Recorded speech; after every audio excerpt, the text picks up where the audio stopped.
હરિયાળી ત્રીજ 2026 સંપૂર્ણ વ્રતકથા અને મહિમા. જય શ્રી શિવાય. હર હર મહાદેવ. શું તમે જાણો છો કે શ્રાવણ સુદ ત્રીજના દિવસે માતા પાર્વતીએ ભગવાન શિવને પતિ સ્વરૂપે પ્રાપ્ત કરવા માટે કઠોર તપ કર્યું હતું? અને કહેવાય છે કે માતા પાર્વતીની આ અડગ ભક્તિ અને તપની સ્મૃતિમાં જ હરિયાળી ત્રીજનું વ્રત કરવામાં આવે છે. આ દિવસે ભગવાન શિવ અને માતા પાર્વતીની પૂજા કરવાથી દાંપત્ય જીવનમાં સુખ શાંતિ, પ્રેમ અને સૌભાગ્યની પ્રાર્થના કરવામાં આવે છે. તો ચાલો આજે શ્રદ્ધાપૂર્વક સાંભળીએ હરિયાળી ત્રીજની પવિત્ર વ્રતકથા, તેનું મહિમા અને પૂજાની સરળ રીત.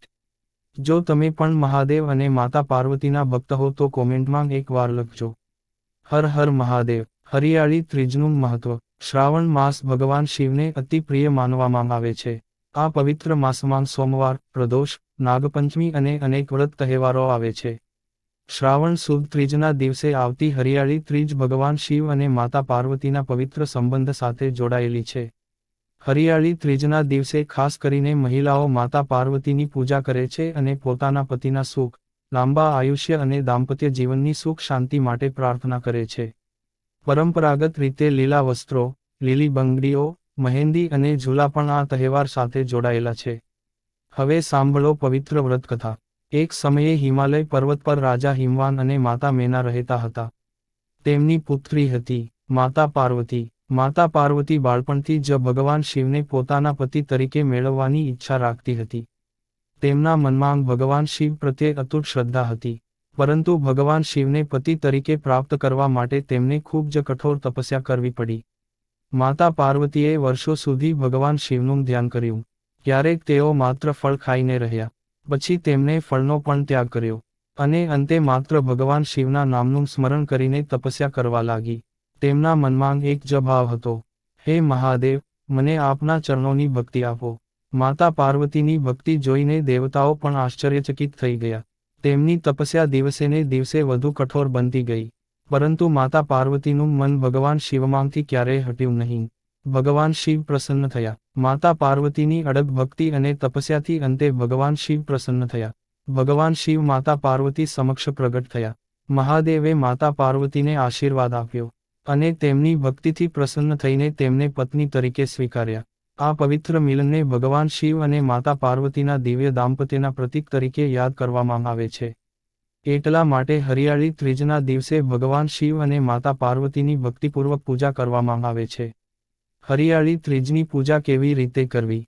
હવે જાણીએ કે આ દિવસે સરળ રીતે પૂજા કેવી રીતે કરી શકાય. સવારે વહેલા ઉઠીને સ્નાન કરીને સ્વચ્છ વસ્ત્રો પહેરવા. પૂજાની જગ્યા સાફ કરવી. ત્યારબાદ ભગવાન શિવ અને માતા પાર્વતીની મૂર્તિ અથવા તસવીર સ્થાપિત કરવી.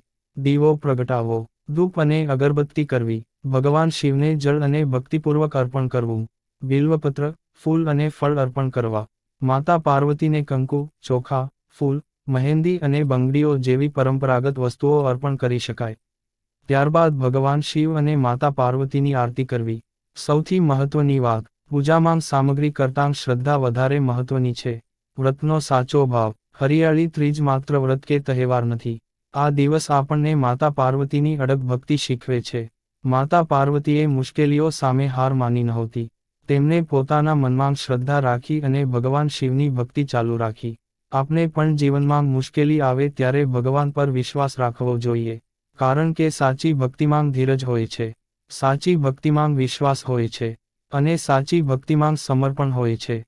હરિયાળી ત્રીજનું ફળ. ધાર્મિક માન્યતા અનુસાર, હરિયાળી ત્રીજનું વ્રત મહિલાઓ પોતાના દાંપત્ય જીવનની સુખ શાંતિ અને પતિના કલ્યાણ માટે રાખે છે. કુંવારી યુવતીઓ પણ સારા જીવનસાથીની પ્રાપ્તિ માટે માતા પાર્વતીની પ્રાર્થના કરે છે.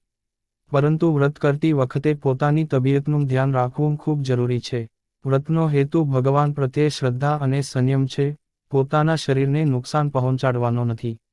અંતિમ પ્રાર્થના. હે માતા પાર્વતી, જે રીતે તમે અડગ ભક્તિ અને તપસ્યાથી ભગવાન શિવને પ્રાપ્ત કર્યા, તે જ રીતે અમારા જીવનમાં પણ ભક્તિ, પ્રેમ અને શાંતિ આપો. દરેક પરિવારને સુખ આપો. દરેક દંપતીના જીવનમાં પ્રેમ અને સમજણ જાળવી રાખો. જેના ઘરમાં કલહ છે ત્યાં શાંતિ આપો. જેના મનમાં ચિંતા છે તેને હિંમત આપો. અને જે ભક્ત સાચા મનથી તમારું સ્મરણ કરે છે તેના પર તમારી કૃપા હંમેશા રહે. હે મહાદેવ અને માતા પાર્વતી, સૌના જીવનમાં સુખ, શાંતિ અને સમૃદ્ધિ આપો. હર હર મહાદેવ. જય માતા પાર્વતી. જો તમને આજની હરિયાળી ત્રીજની આ પવિત્ર કથા ગમી હોય, તો વિડિયો લાઇક કરજો અને તમારા પરિવાર સાથે શેર કરજો. અને આવી જ ધાર્મિક કથાઓ માટે ધાર્મિક વિડિયોઝ 18 ચેનલને સબસ્ક્રાઇબ કરવાનું ભૂલશો નહીં. તારક ચિહ્ન. હર હર મહાદેવ. તારક ચિહ્ન.